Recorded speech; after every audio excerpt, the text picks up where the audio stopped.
The faith, grace, love connection is righteousness. Well, good morning, everybody. This is Stephen Detweiler. It is Monday. It is February 5th. It is February 5th. My goodness, and here in Texas, it is spring.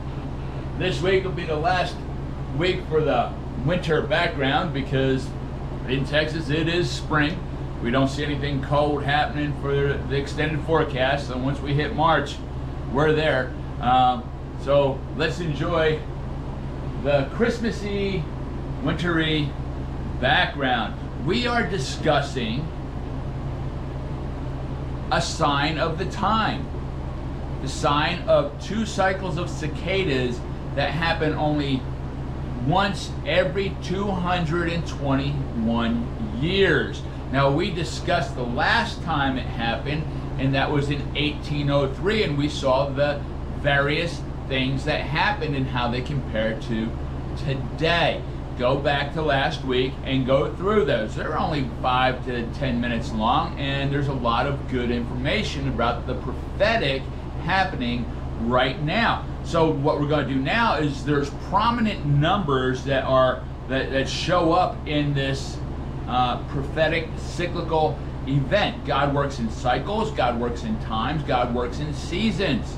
Okay, he works in patterns. Okay, he works in numbers, and we're going to be working out of Troy Brewer's Numbers That Preach revised edition. Get the revised edition. He revised the number 18, and that's very important to have. So the first number. So we're going to see what God's telling us, or is God telling us something? We know that God tells us things through the stars. He tells us things through earthquakes and so forth and so on. We said the Bible says we're going to know these things through nature. Well, this is a pattern. This is a cycle. Is there something significant within the running these numbers that points to what is going on today and end time events? Okay, so the first number we're going to look at is the number 2, which represented 2 cycles. Okay, and we're going to be reading directly from Troy Brewer's Numbers That Preach revised edition, the number 2, a faithful witness and being set apart. A faithful witness and being set apart.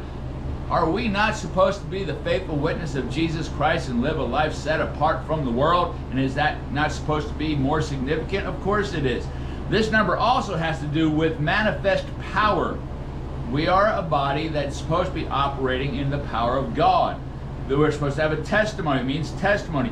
Being made separate and godly division.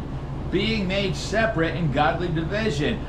In the negative, it tends to represent what believers should be separate from and a witness to.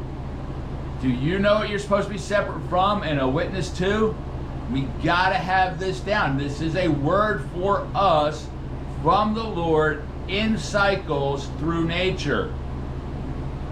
This is such a good place to start. All right, let me read that again. Okay, I'm going to read that again because I said I need to read that again.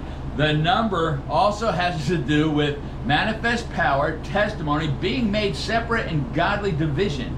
In the negative, it tends to represent what believers should be separate from and a witness to. Now, this really sets the tone. When I say this, keep this, just this part that I just read, keep that in mind, because when we get to the numbers 13 and 17, you're going to see how this has just set the tone for those 2 numbers. Remember, these 2 cycles, converging only happens once every 221 years. And in 13 times 17 is 221 years. There's your faithful witness. And we see that the prevalent numbers in 221 are 2 and 100. Okay, 100 is the basis of 100. When you do gematria, you go to the very first numbers that really incorporate the foundation of a number, and that would be the number 10, which represents divine perfection, divine order. The number 10 is divine order and a new cycle. So we see 2 is also prominent in this new cycle, and we see 2 cycles converging, giving us a faithful witness that we are in a new cycle.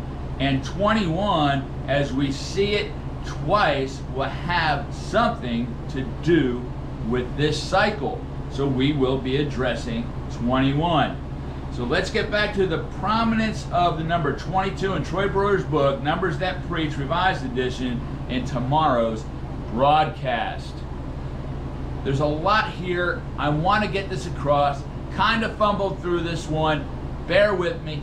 Go back and just grasp a hold of the major points, and we're going to see what God is telling us through this witness of the cicadas converging this year. I love you. God bless you, and I'll see you next time.